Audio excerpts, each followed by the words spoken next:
Hello there. Today we are going to review how to measure concentrations. Concentration describes how much of a particular compound or substance is contained in a solution. There are lots of different units of concentration that are out there, but the two that we really want to focus on for our purposes are molarity and molality.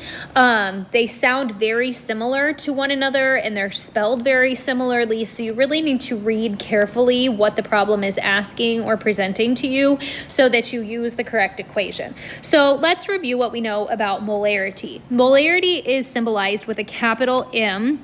Molarity is equal to the moles of solute divided by the liters of solution. So if you had a label that said 6 capital M K2S, then you would read that. You shouldn't say 6 M K2S. You would have to say 6 molar K2S or 6 molar potassium sulfide.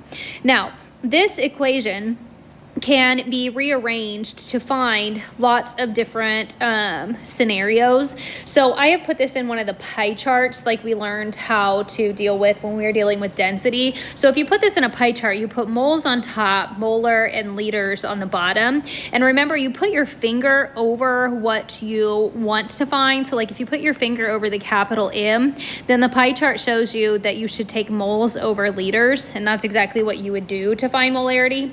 Let's say though that you were supposed to find the moles of solute. So if you cover up moles of solute, then it has capital M right next to capital L. So you should take molarity times liters.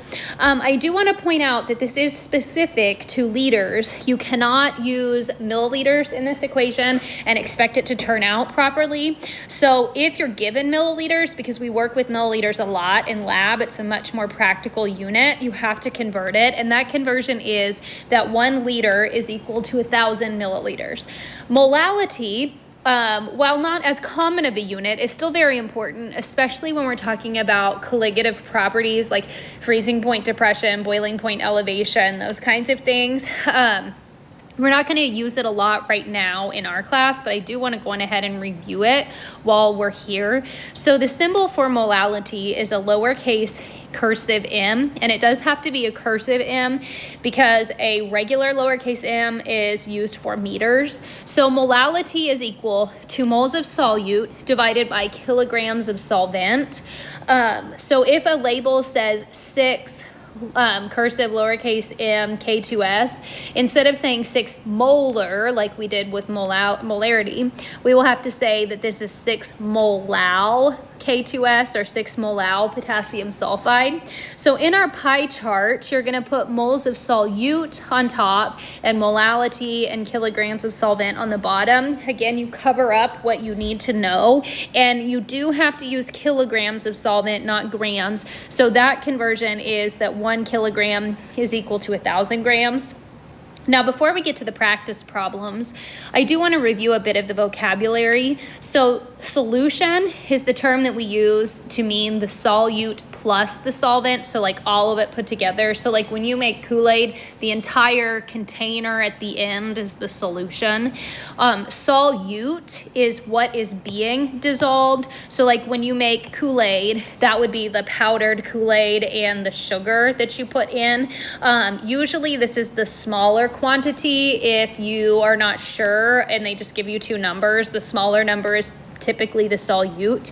The solvent, on the other hand, is what does the dissolving. So like in the case of Kool-Aid, water would be what does the dissolving. Usually this is the larger amount. Sometimes it's called the dissolving medium instead. I do want to point out that a lot of times you'll hear this phrase universal solvent. The universal solvent is the most common solvent here on Earth, which is water.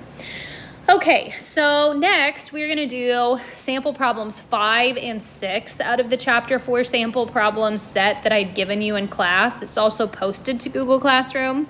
You are going to need a calculator and a periodic table within your viewing area. So if you're watching this video and you don't have a calculator or a periodic table in front of you, or you don't have your practice problems out, I would pause the video right now and go get them and then restart with us.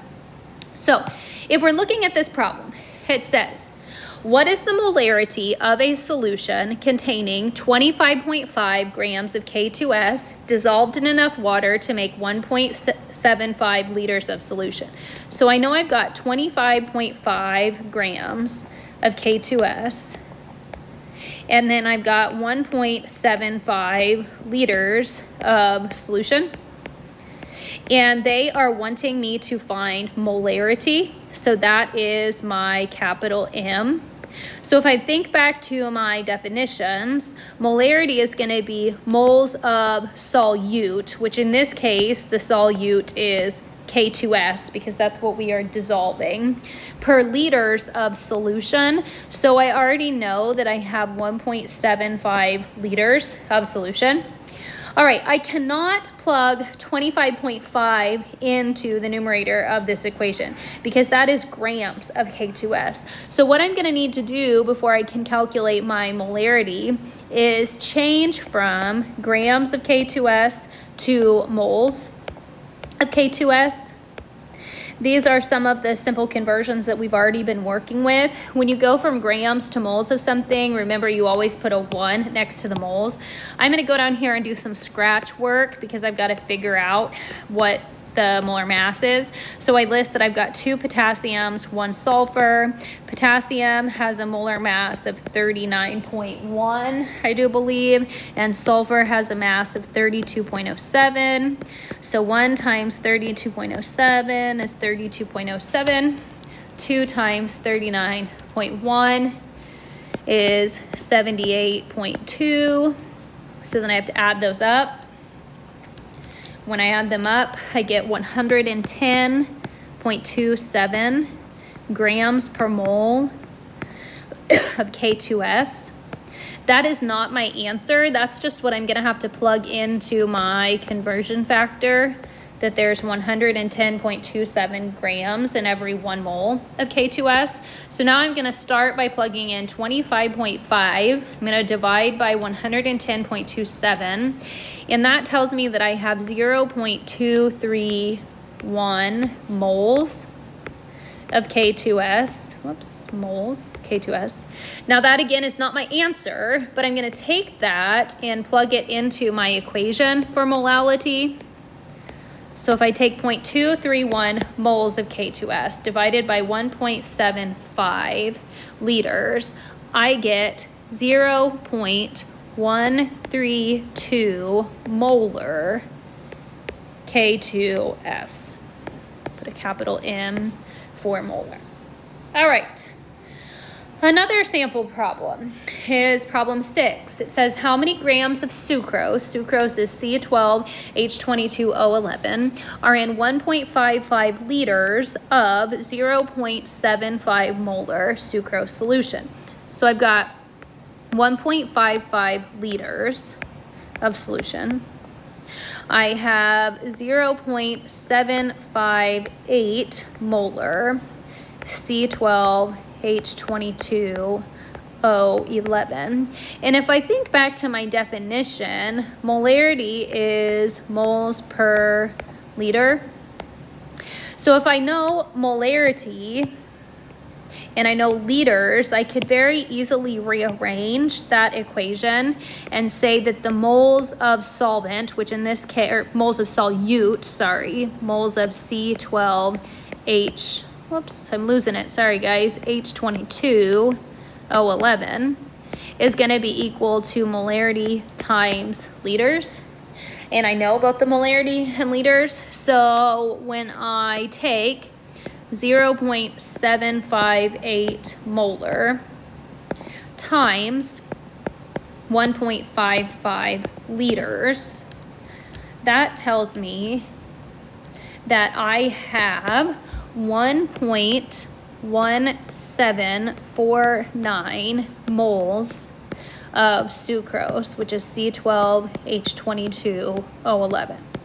Now, if I go back to my problem, though, my problem said how many grams of sucrose are there. So, I'm still not quite done. I need to get rid of moles of sucrose, and I need to change it to grams of sucrose. All right, the easy part here is that I know there's 1 mole. Now I need to tally up 12 carbons plus 22 hydrogens plus 11 oxygens. I have that's 342.34 grams per mole. So that's what I'm going to plug into my conversion factor. So I'm going to take the 1.1749 and I'm going to multiply by 342.34. And that tells me that I have 402 grams of C12H22O11 in that particular solution. Oops, let me fix that. Couldn't hardly see what I wrote. All right, so the takeaways from this, molarity and molality are similar, but they are calculated very different ways. You need to make sure that you are using the correct formula. Also, you have to use liters, not milliliters, if you're working with molarity, and you must use kilograms of solvent instead of grams if you're working with molality. I hope this has helped you to better understand these concepts. Please also check Google Classroom for tonight's assignment.